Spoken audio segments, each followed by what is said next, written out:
자유로운 아름다움과 실용적인 형태, 대담한 생략과 변형이 돋보이는 분청사기. 전통을 답습에 그치지 않고 계승하며 발전시켜온 사기장 박상진의 손끝에서 분청사기는 전통과 현대적 감각이 어우러져 새로운 빛을 발합니다.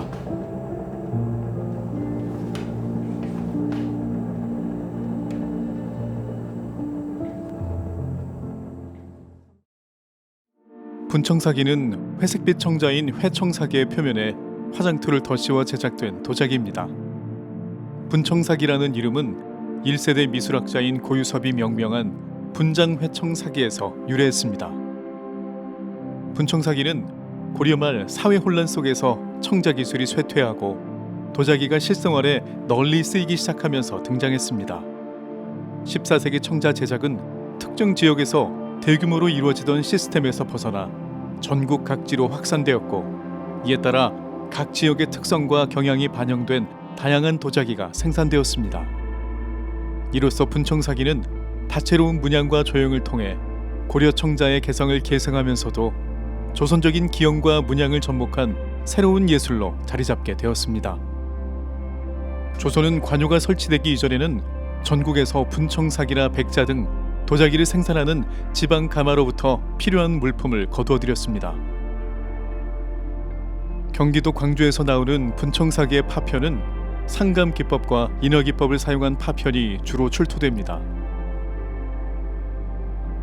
조선은 15세기 후반 경기도 광주에 왕실의 관요를 설치합니다. 관요가 설치된 이후에는 중앙관청인 사홍원 소속 사기장 380여 명이 광주의 관요를 중심으로 왕실에서 쓰는 그릇을 제작했습니다. 조선 왕실과 관청에서 사용할 그릇으로 백자를 선택하면서 분청사기의 수요는 점차 사그라들게 됩니다. 그리고 임진왜란과 병자호란의 피해로 장인이 급격히 감소하고 민간의 도자기 수요가 백자로 몰리면서 조선 백자는 전성기를 맞이합니다. 경기도 광주, 여주, 이천의 도자는 1950년대 후반 다시 전환기를 맞이합니다. 전후 수습이 한창이던 이 시기, 국내 도예가들은 도자 문화의 복원에 관심을 갖기 시작합니다. 특히 유근형, 지순탁, 안동우 등이 서울 대방동에 설립한 한국미술품연구소에서는 고려시대 청자와 조선시대 분청사기, 백자 복원에 대한 연구와 작업을 열성적으로 추진합니다.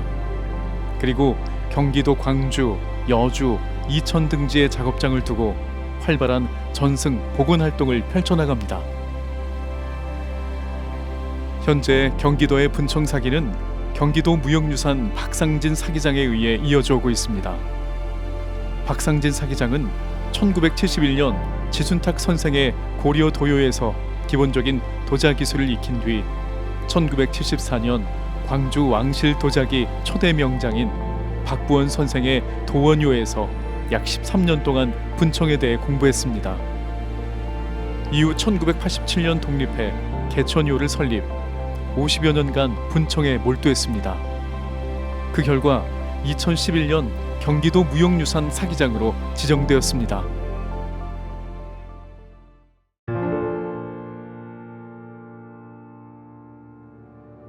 분청사기를 만드는 작업은 크게 4가지 작업으로 나누어집니다. 흙을 채취하고 반죽하는 태토 작업, 기물의 모양을 만드는 성형, 기물에 문양이나 조각을 새기는 분장과 시문, 그리고 기물에 열을 가하는 소성 단계입니다.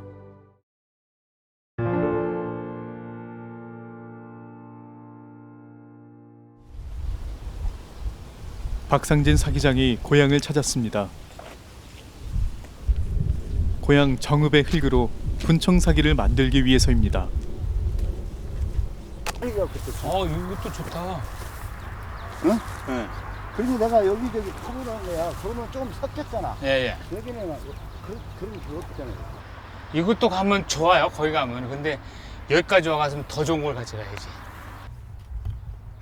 박상진 사기장은 30년 전 고향의 흙으로 작업을 한 적이 있습니다. 오늘 그 좋은 기억을 가지고 다시 고향의 흙을 찾습니다. 항토는 이게 철분 함량이 많단 말이에요. 분청사기는 철분 함량이 많이 들어가줘야 돼요. 백자는 철분 함량이 들어가면 안 되고, 청자는 조금 들어가면 되고, 분청은 많이 들어갈수록 좋습니다.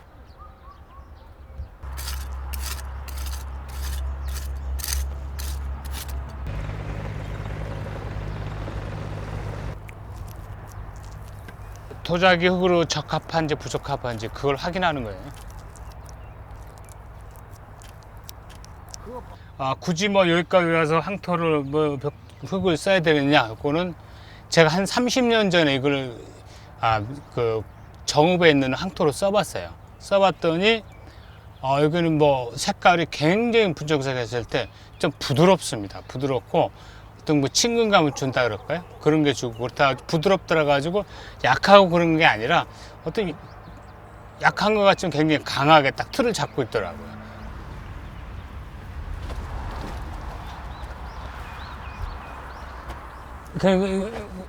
요 항토 물론 점토도 마찬가지지만 이런 항토도 보면은 다 층이 있어요. 그냥 항토라 그래가지고 요 일대가 다 항토다 그러면 다 항토로 쓰는 게 아니에요. 그 석탄처럼 이렇게 층이 있어요. 여기도 보니까 층이 형성이 어느 정도 돼 있어요. 근데 이거를 사실 더 깊이 파보버리면은 층이 확실히 나옵니다. 근데 항토를 쓸 때 그렇게까지 할 필요는 없어요. 이 정도 층 쓰면 충분합니다.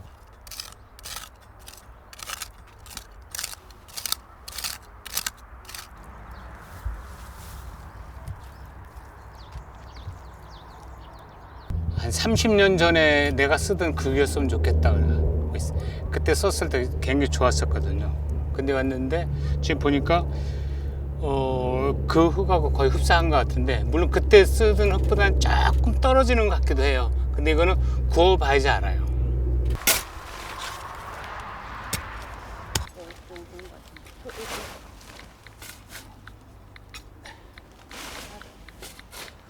도시 같지 않고 아기자기해서 좋다. 하나, 5개, 5개.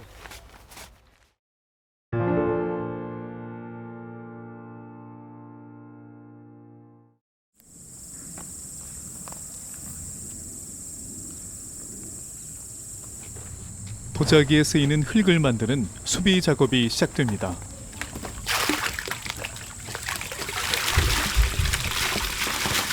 먼저 흙을 잘게 부순 뒤 수비탕에 넣고 물을 부어 흙물을 만듭니다. 보통 이제 분청사기에서는 흙을 한 3가지에서 한 5가지 정도가 이제 들어갑니다. 사토가 들어가고 또 이제 황토가 들어가고 점토가 이렇게 들어가고 합니다. 뭐 때에 따라 조금씩 차이는 있어요. 제일 처음에 들어간 건 사토인데 사토의 역할은 뼈대의 역할을 한다고 보면 돼요. 사람의 인체를 봤을 때 뼈의 역할을 하는 게 사토고, 그러면 황토는 무슨 역할을 하느냐? 피와 피부의 역할을 한다고 보시면 돼요. 매우 중요한 비중을 가지고 있죠. 그러니까 분청사기에서는 어떤 황토를 쓰느냐에 따라서 색깔의 차이가 집니다. 황토가 나빴을 때는 분청사기 질도 상당히 떨어지겠죠. 그러다 보니까 제 입장에 분청사기 하는 입장에서는 좋은 항토를 쓰려고 여기저기 찾아다녀요. 이번에도 정읍까지 가서 그 항토를 파고 그랬던 거는 그 항토가 좋기 때문에 그 혼합해서 쓰려고 거기서 파온 겁니다. 그리고 이제 이 2가지만 가지고 흙이 실제로 점질어서 만들지 못해요. 그래서 거기는 이제 점토를 여기다 집어넣는 겁니다. 점토는 그 살의 역할을 하신다고 보면 돼요. 그 살이 모든 걸 다 잡고 있지 않습니까? 그 점토가 흙에 들어가면은 다른 거하고 다 융화를 시켜줘요. 다 모아주는 거죠. 그리고 만들 때 점질이 좋아가지고 항아리를 만들든 뭘 만들든 간에 그 갈라지는 게 덜하죠. 점토가 안 들어가게 되면은 성형 자체가 안 돼요. 그 성형하기에 어떻게 보면 가장 중요한 게 그 점토죠.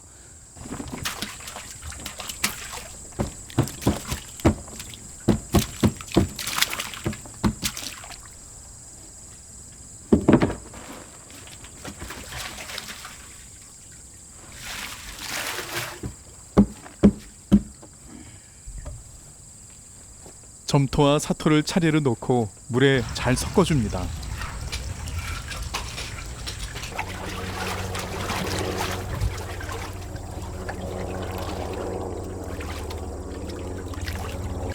이거는 이제 이제 도자기 용어로 이제 습이라고 그래요. 습이라고 하는데 습이할 때는 이제 건식으로 물 없이 하는 습이도 있고, 근데 저는 이제 습식으로 해요. 물을 이용해서 이렇게 여러 가지 흙을 이제 혼합했지 않습니까? 그래서 체에다가 물을 이용해서 걸러주는 거죠.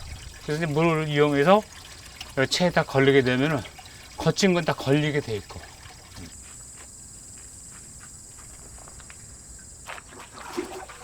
이게 다 흙탕물이지 않습니까? 그러면은 자, 많이 걸리질 않죠. 응? 그러니까 아예 무겁고 안 좋으면 여기 다 침전이 돼버리는 거예요. 그럼 여기서는 여기로 넣으면은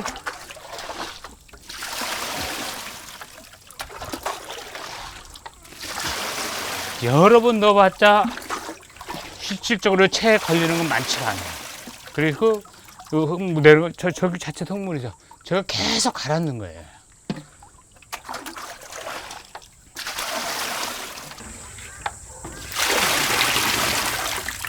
만들어진 흙물은 채로 걸러 불순물을 제거하고 고운 흙물만 다른 통으로 옮깁니다.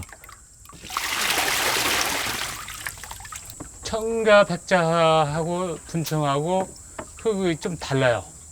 백자, 청자는 그 밀도가 좀 고와요.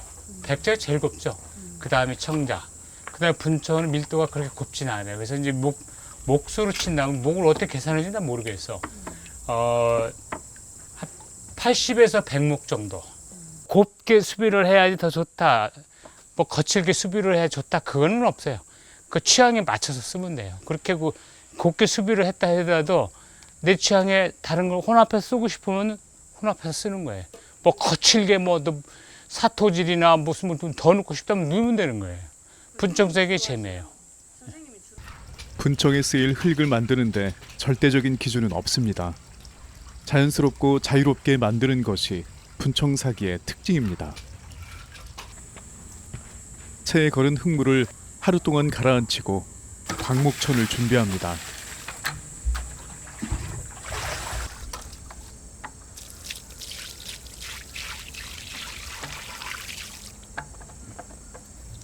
광목천 위에 흙물을 붓습니다. 향토모를 쓰는데 요거는 아래 거 위에 거 다 쓰는 거예요. 어제 수비할 때는 이제 뭐 한 거 다 걷어냈는데, 그럼 요거를 해서 여기다 놓는 거는 여기다 놓고 한 일주일 정도 나면은 그 물들이 밑으로 다 스며 나가요. 공중으로 나가고 또 이제 밑으로도 이제 빠지고, 그러면은 도자기 만들기에 좋은 흙이 되는 거죠.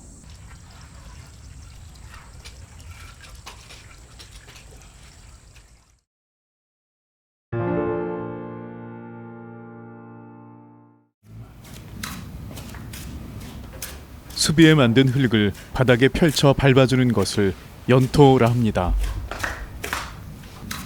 흙을 가운데서 바깥으로 밀고 나가며 밟아줍니다. 이 밟는 거는 아무리 많이 밟아도 기포 자체가 없어지고 그건 아니에요. 조금 없어져요. 근데 이 밟는 거는 그 점성을 높이기 위해서 밟는다고 보면 돼요. 여러 번 밟을수록 좋습니다. 그러니까 이제 예를 들어서 지금 흙들을 기계에다 여러 번 빼지 않습니까? 그럼 점성 생기는 게 아니에요. 오히려 점성이 더 없어진다고 봐야 돼요. 근데 이 발로 밟으면 밟을수록 이 점성이 많이 생겨요. 점성이 많이 생겼다는 거는 결국에는 그 성형을 할 때 잘 만들어지죠. 흙을 발로 꼼꼼히 밟아 점성을 높여줍니다.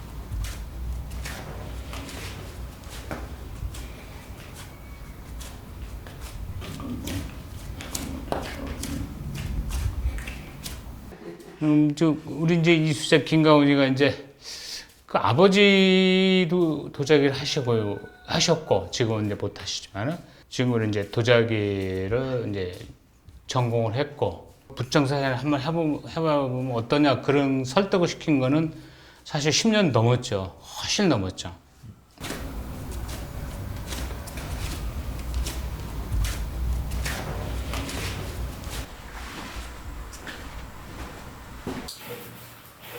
이어서 물레에 올려 성형하기 좋게 흙을 덜어내 손으로 눌러줍니다. 이를 꼬막 밀기라 합니다. 지금들이야 좀 쉽게 들리는데 옛날에는 우리 처음에 배울 때마다 한쪽에 100번씩을 밀었어. 근데 지금은 100번씩을 미는 사람 없어. 힘드니까 안 해. 그래도 반 정도는 해야지. 그렇지.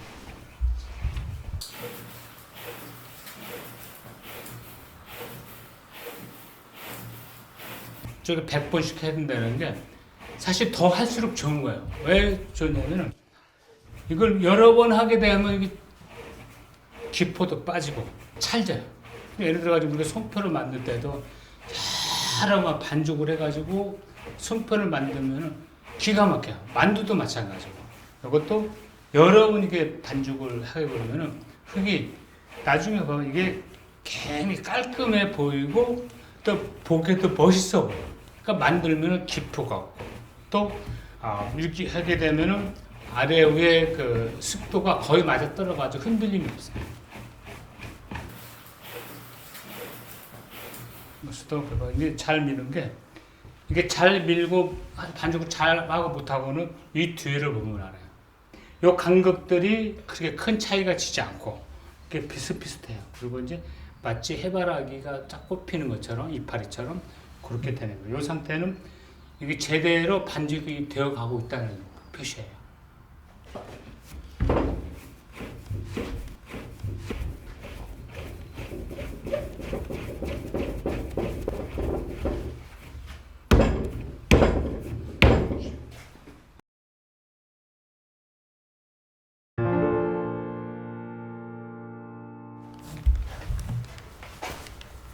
발로 물레를 차 기물의 형태를 잡는 것을 성형이라고 합니다.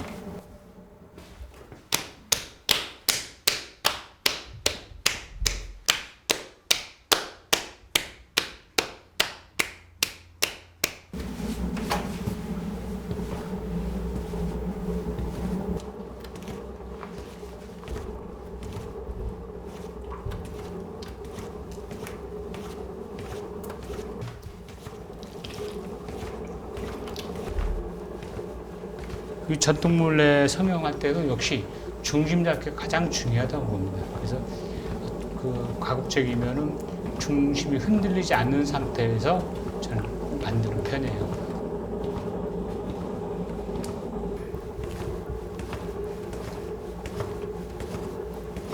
물레 성형은 기물의 중심이 흔들리지 않아야 합니다.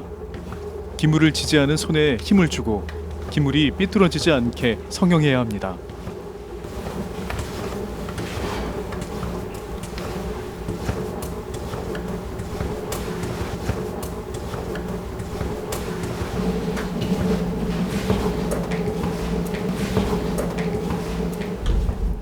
가장 신경 쓰는 거는 이제 저 형태라고 봐요. 다른 사람도 그렇게 중요시하겠지만 사실 이제 전통에서 가장 기본적인 걸 전 지키려고 했어요. 전통에서 기본적인 게 형태입니다. 형태에서 가장 중요한 게 이제 그 균형미라고 봐요. 허리도 있고 어깨도 있고 뭐 이런 걸 맞춰줘야 되는데 허리 하나 잘못 맞춰버리면 이게 이상해요. 균형이 맞지 않으면은 소용없어요.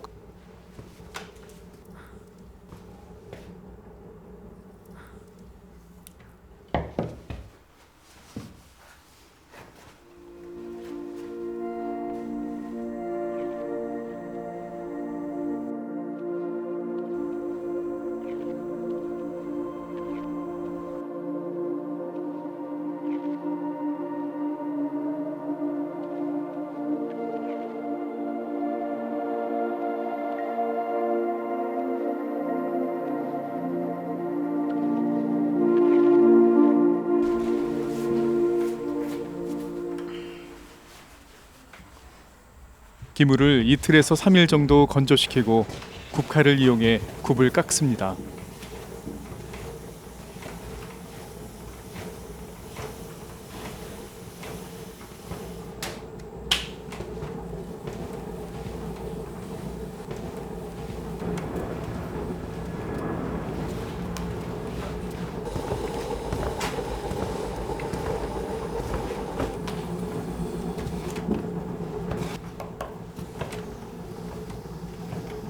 굽칼로 굽을 두드리며 기물의 두께를 가늠합니다.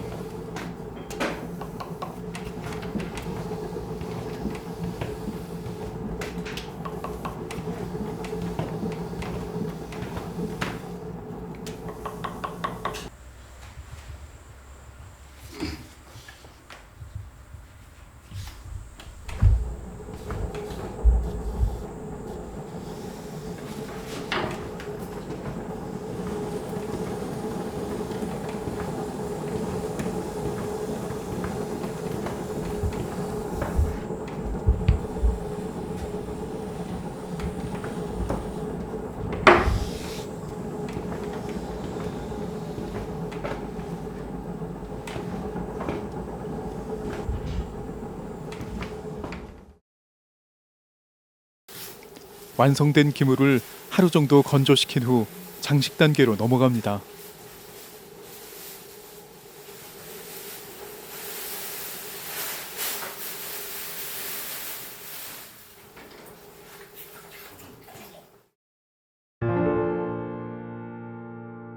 도자기는 어떻게 보면 중요하지 않는 게 하나도 없는 것 같아요. 그래서 이거 물을 좀 칠하는데 칠하는 거는 이거를 이제 지금 약간 딱딱하니까 그건 이제 좀 그 딱딱한 제거하기 위해서 물을 칠하는데 그것도 물을 갖다 한 번 갖다 딱 칠하는 게 아니에요. 서서 칠하면서 그럼 물은 이게 스며들잖아요. 그럼 스며들 때 좀 놔뒀다가 또 칠하고 이렇게 하는 거예요. 그래야지 이 안에나 겉이나 수분이 비슷하게 되죠.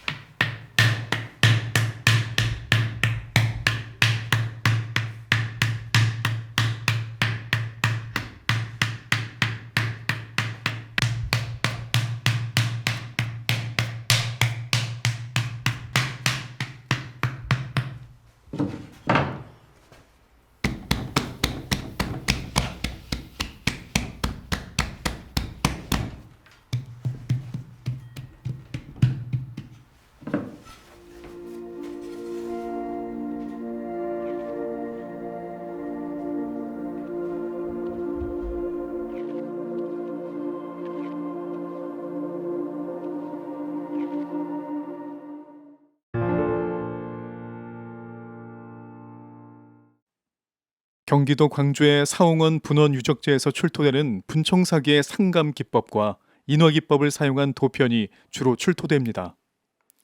청자의 특징인 상감과 인화 기법을 주로 이용한 경기도의 분청사기는 고려의 청자에서 조선의 백자로 넘어가는 과도기적 특징을 지닌다고 볼 수 있습니다. 박상진 사기장은 경기도 분청사기의 특징인 상감, 인화 기법을 계승해 현대적 감각으로 발전시켜 오고 있습니다.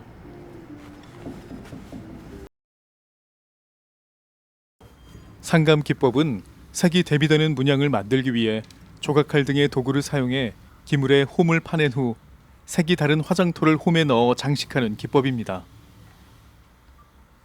상감 기법으로 장식한 도자기는 기물과 문양의 색이 대비를 이루며 분청사기 특유의 생동감 있는 문양이 표현됩니다.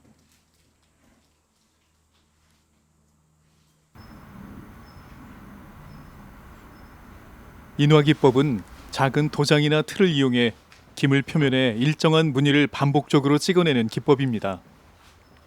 이렇게 찍어낸 무늬들은 일정한 패턴을 이루어 분청사기에 정돈된 아름다움을 더합니다.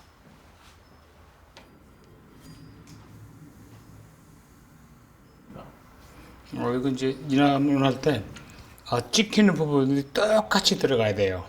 똑같이 들어가지 않고 뭐 깊게나 뭐 얇게 들어가게 되면은 깊게 들어가면은 화장토가 뭉치게 되고 또 얇게 인화문을 하다 보면은 칼로 카트 시킬 때 다 긁어져 버려요. 그래서 이제 면이 똑같이 찍어줘야 돼요. 들어가는 강도를.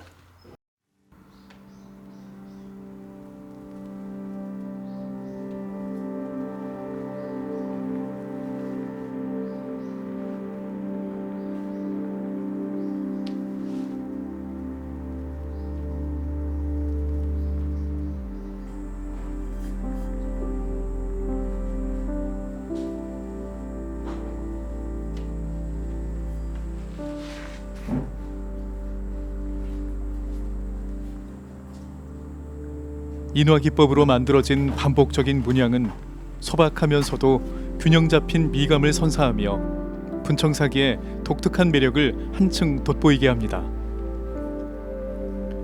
작은 도장 하나하나에 담긴 정성이 기물 전체에 생동감을 불어넣어 단순한 그릇을 넘어서 장식적인 아름다움을 완성합니다.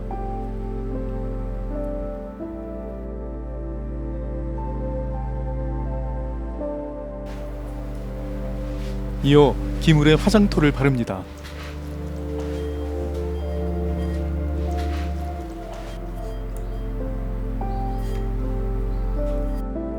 화장토를 바르고 하루간 건조시킵니다.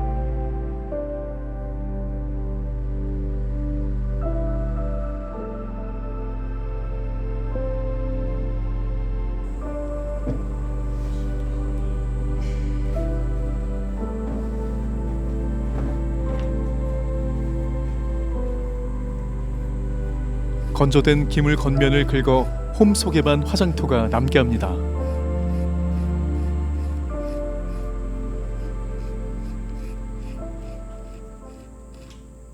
인화문을 하든 선 조각을 하든 또 면 조각을 하든 여기 인화문을 다 했지 않습니까? 했으면은 여기 그냥 화장토를 이제 바르게 되는데 화장토는 어제 다 발라놨어요. 그러면 이제 여기 어느 정도 건조된 다음에 쓸모없는 부분은 이제 긁어내면은 흠집 난 부분은 화장토가 들어가 있는 거고 흠집 안 난 부분은 이렇게 그대로 나타나죠. 이렇게 좀씩 남겨놓은 부분은 자연스럽게 흐른 거는 나중에도 손질하지 않습니다. 그대로 놔둬요. 놔두고 좀 이렇게 뭉쳐진 부분들이 있어요. 뭉쳐진 부분은 마지막에 칼로 또 손질을 살살 하얗게 말랐을 때. 근데 지금은 그걸 아무리 깨끗이 해놔도 하얗게 말랐을 땐 또 다시 보여요. 그건 다 건조가 됐을 때 보는 게 마지막에 보는 거지만은 그게 가장 정확해 보이거든요. 그래서 이거는 한 번에 완성시키지 않고 두세 번 정도 해서 완성을 시킨다고 보면 돼요.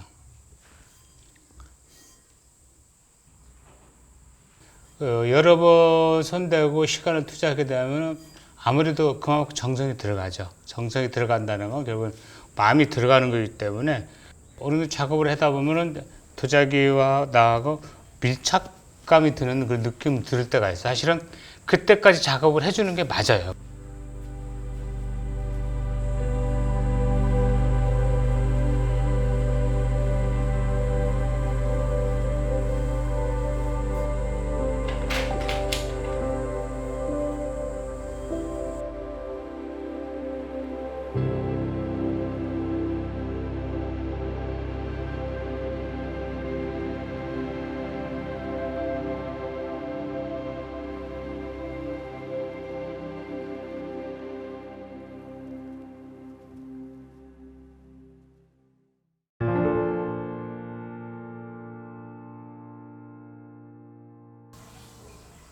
분장 기법은 화장토를 기물에 칠해 장식하는 기법을 일컫습니다.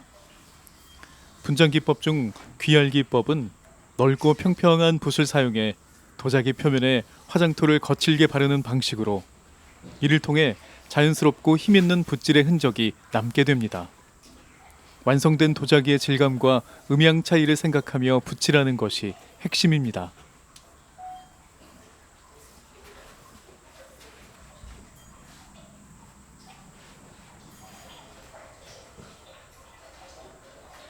도자기 표면에 남겨진 붓의 자국은 즉흥적이면서도 자유로운 미감을 더해 마치 화폭 위의 붓질처럼 강렬한 인상을 줍니다. 이거 이제 귀활 기법이라고 하는데 기본적으로 이제 분청사기의 이것도 일종의 분장 기법이란 말이에요. 분장 기법에서 특징적이게 강하고 부드러움이에요. 이건 굉장히 거친 붓이에요. 거친 것으로 1차적으로 이걸로 이제 그 덧칠을 하고 있죠. 덧칠을 해서 여기 이제 어느 정도 건조된 다음에는 고운 붓으로 다시 한번 덧칠을 하게 됩니다. 그러면은 그 강하게 풍겼던 그런 것들을 질감을 고운 붓으로 하게 되면 좀 눌러지죠. 그러면 이제 나중에 구워서 나왔을 때 어떤 강하고 부드러운 것들이 다 그 매체가 돼가지고 볼 때 좀 굉장히 부드럽게 느껴지죠. 이게 이제 화장토입니다. 붓은 수수대 혹은 볏짚으로 만듭니다. 분청사기의 화장토는 카올인, 규석, 장석, 와목을 4대 4대 1대 1 비율로 섞어 만듭니다. 재료는 물에 잠기도록 붓고 하루 이틀 정도 불린 뒤 섞어 완성되며 이를 통해 기물의 겉면에 자연스러운 질감과 은은한 색감이 더해집니다. 이 화장토로 상강기법도 하고 분장기법도 하는 거예요. 근데 이제 예를 들어 청자나 백자 같은 경우는 화장토를 사용하지 않아도 청자, 백자 이렇게 부릅니다. 근데 분청사기는 화장토를 사용하지 않고 이름을 분청이라고 부르지는 않습니다. 왜냐하면 이 자체가 분청색은 쥐색 계통에다가 그리고 하얀 흙을 이용한 거란 말이에요. 하얀 화장토란 말이에요. 그러면 이제 분청삭이 이제 특징적인 게 강하고 부드러움도 있지만은 이거는 분청삭이 흙은 자체가 너무 강렬합니다. 강한 거를 이 화장토로 다 덮어준다고 보면 돼요. 화장하는 도자기라고 보시면 될 거예요.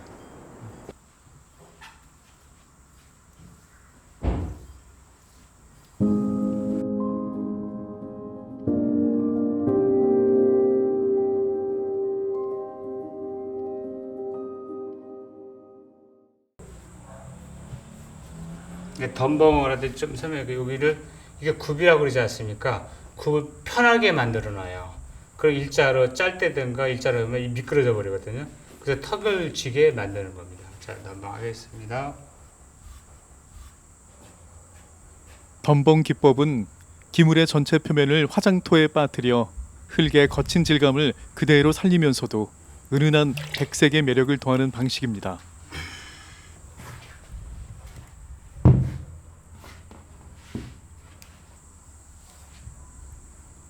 화장토를 덧입힌 후 자연스럽게 흘러내리거나 굳어진 흔적이 남아 고유의 독특한 무늬와 질감이 만들어집니다.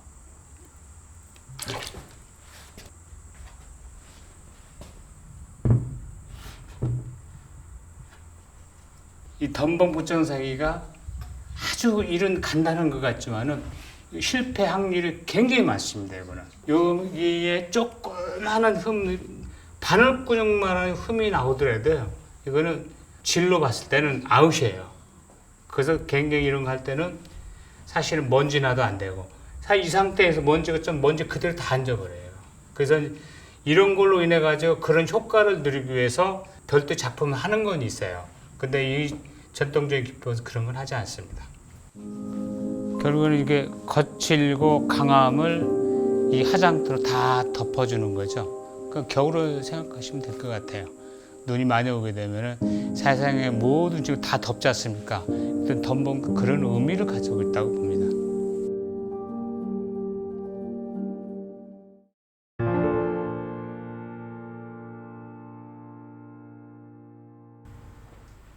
조화 기법은 화장토를 바른 기물의 표면에 긁는 칼을 이용해 문양을 새기는 기법입니다.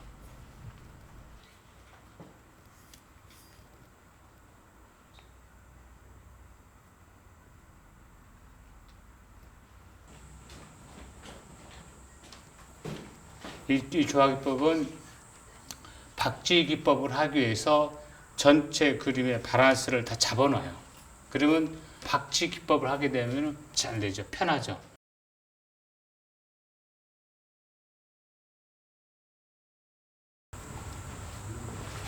조화 기법으로 문양이 완성되면 긁는 칼로 화장토를 긁어내 면을 깎아냅니다.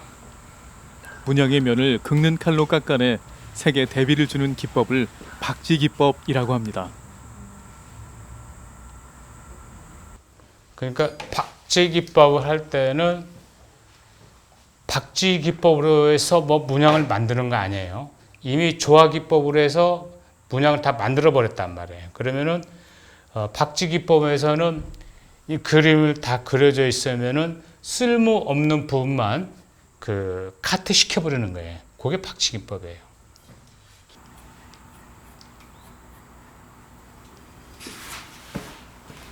조화기법으로 그려진 문양 위에 박지기법으로 섬세하게 부분을 깎아내면 문양이 더욱 돋보이면서 분청사기 특유의 깊이 있는 질감이 살아납니다.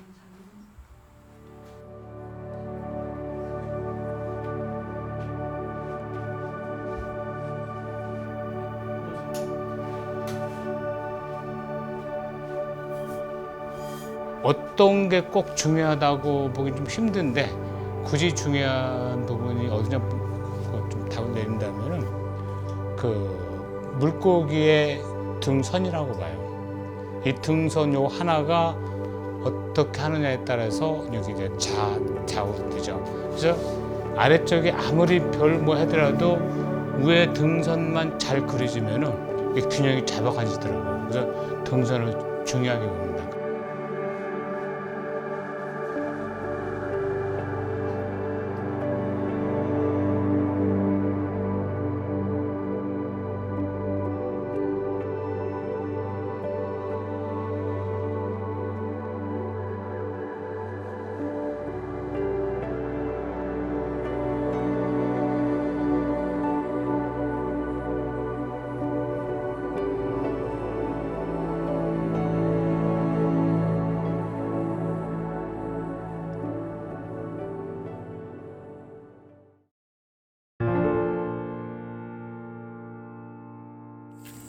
성형이 끝난 그릇은 기물마다 다르지만 약 40일가량 그늘에서 충분히 건조시킨 다음 좋은 날을 정해 초벌구이를 합니다. 가마에 불을 떼기 전 가마 안에 기물을 쌓아 넣는 과정을 재임이라고 합니다. 재임 작업에서는 불길이 가마 구석까지 고르게 통하도록 하면서도 최대한 많은 기물을 넣어야 하므로 섬세하고 노련한 기술이 요구됩니다.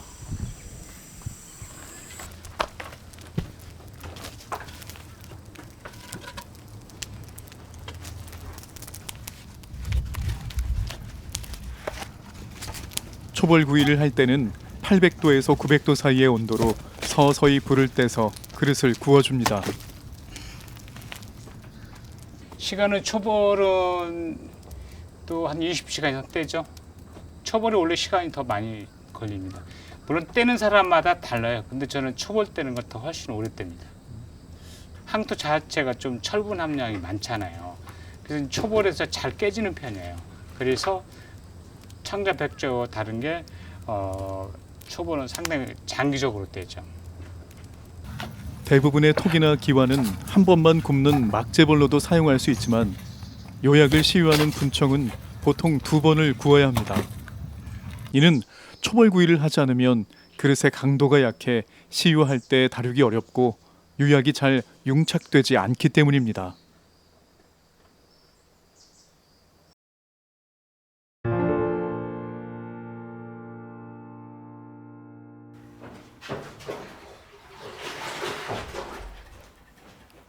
초벌구이를 한 도자기의 표면에 유약을 입힙니다.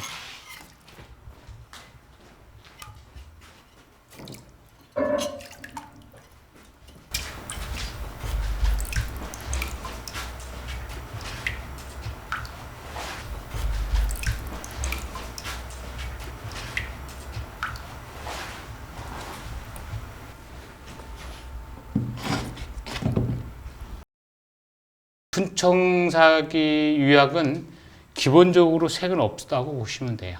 예. 다만 그런 뭘로 보면 유리질로 보면 되는데 물론 청자 유약이든 백자 유약이든 분청 다 유리질이에요. 근데 청자나 백자 같은 거는 유약 자체 색깔이 있잖아요. 근데 분청사기는 유약 자체 색깔은 사실은 없습니다. 없는데 다만 한 가지 유리질인데 유리를 두꺼운 유리 속에 안에 흙이 있는 그런 느낌 정도 드는 거지 실질적으로 유약의 색깔은 없다고 보시면 돼요. 제가 제일 많이 들어가는데 제가 한 40% 정도 들어갑니다. 그래서 유약을 부를 때 저 같은 경우에 분청사 유약은 이제 분청사 유약 이런 것보다는 보통 제유라고 해요. 제가 들어가지 않아도 녹기는 녹아요. 근데 제를 넣어야지 더 잘 녹고 또 이제 부드럽죠.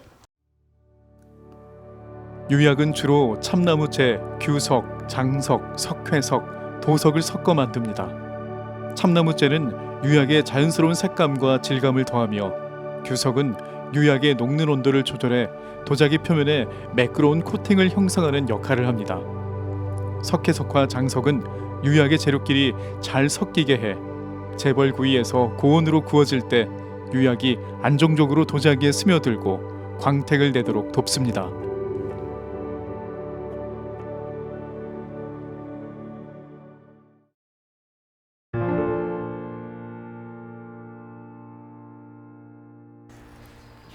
철화 기법은 분청사기 표면에 산화철로 문양을 그려 장식하는 기법입니다.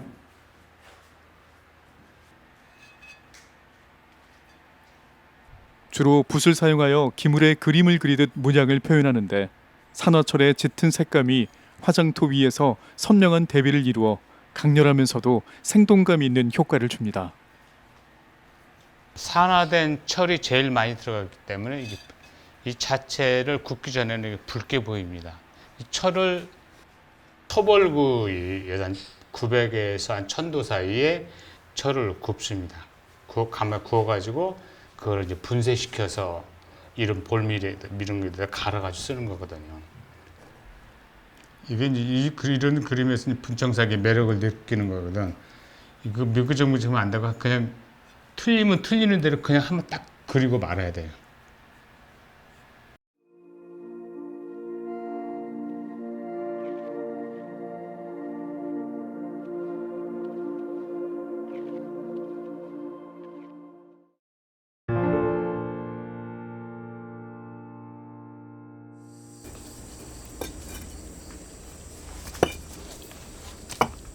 재벌 구이는 기물을 재임하고 가마 옆에 문을 막는 작업으로 시작됩니다.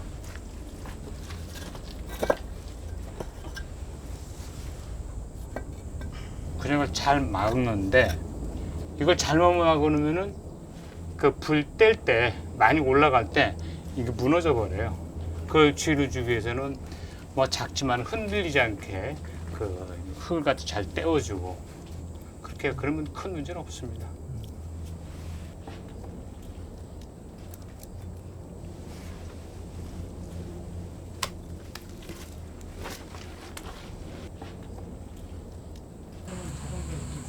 네네. 사이드는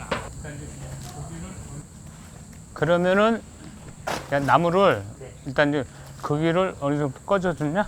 네. 그럼 안에다가 깊이 던져져 버려 다. 응? 재벌 구이는 초벌 구이한 기물에 유약을 입힌 뒤 다시 굽는 과정입니다. 먼저 가마 앞에 봉통에 불을 때 1100도까지 온도를 올립니다.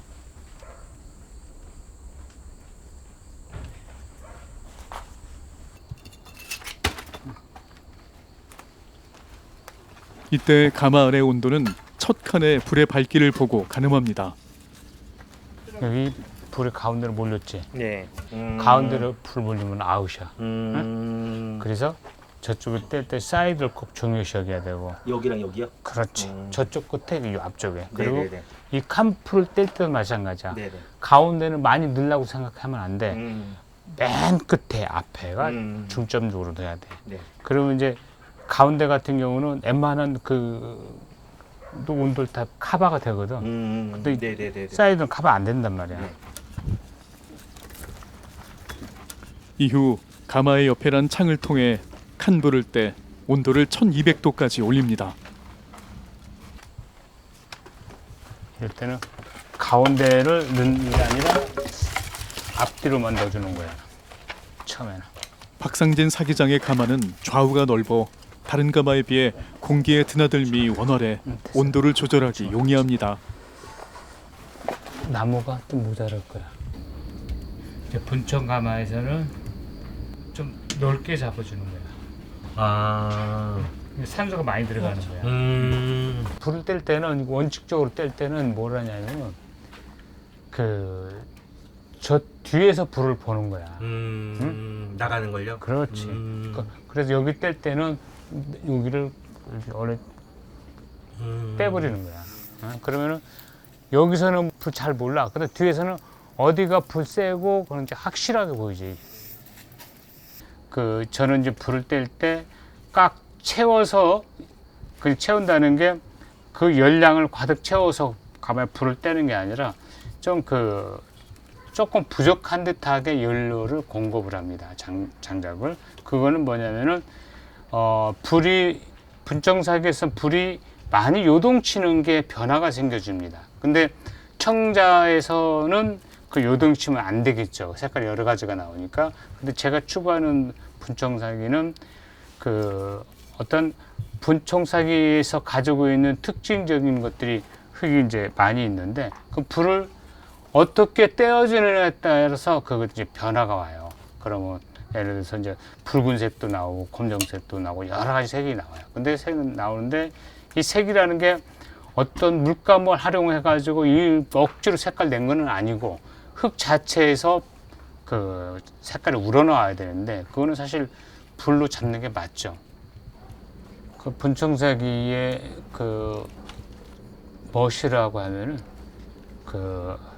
좀 부드러움이라고 봐요. 이제 도자기도 보면은 이제 어떤 분청임을 떠나서 다른 것도 마찬가지일 거예요. 강하게 느껴지는 거는 상당히 보기가 불편하지 않습니까? 그래서 도자기는 예를 들어 이 도자기가 잘 됐다, 안 구워졌다, 잘 못 구워졌다고는 그 색깔을 봤을 때 손가락으로 누르면은 눌러질 것 같은 그런 느낌을 주는 도자기가 저는 좋다고 봅니다. 거기에서 사실은 아주 매력을 느끼죠. 그래서 이제 사실 제가 만드는 것도 여러 작품 있지만은 어떤 거는 이렇게 누르면 눌러질 것 같아요. 그런 도자기를 보면은 굉장히 흥분되고 좀 그렇죠.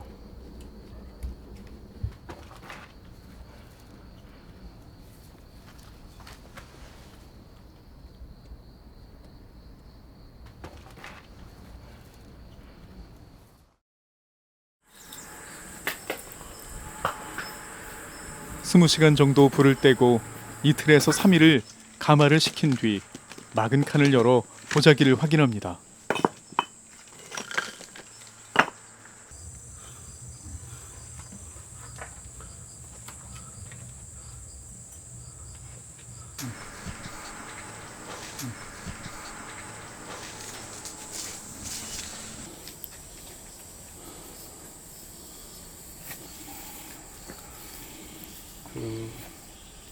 생각보다는 조금 아쉬움은 있는데 그래도 제가 어떤 목표치 한 70-80%는 간 것 같습니다.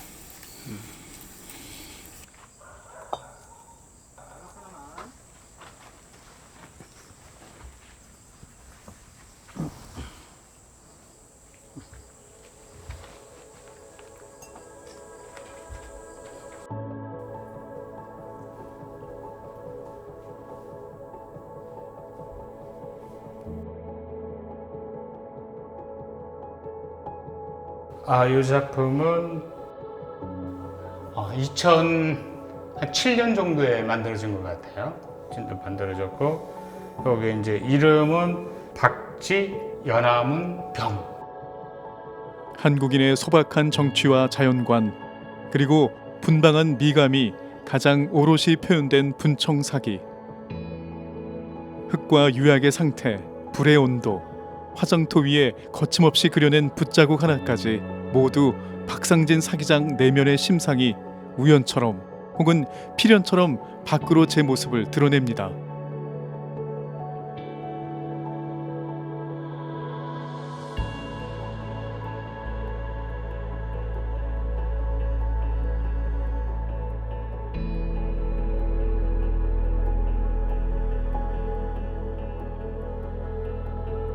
소박하면서도 자유로운 매력을 간직한 분청사기. 경기도 분청사기는 조선시대 왕실에서 사용한 정교한 분청사기 문화 그리고 한국전쟁 이후 소멸위기에 놓였던 전통 분청사기 기술의 계승과 복원을 동시에 담고 있습니다. 여기에는 과거부터 현재까지 도자 문화의 확산과 계승을 위해 노력한 장인들의 수많은 열정이 녹아 있습니다.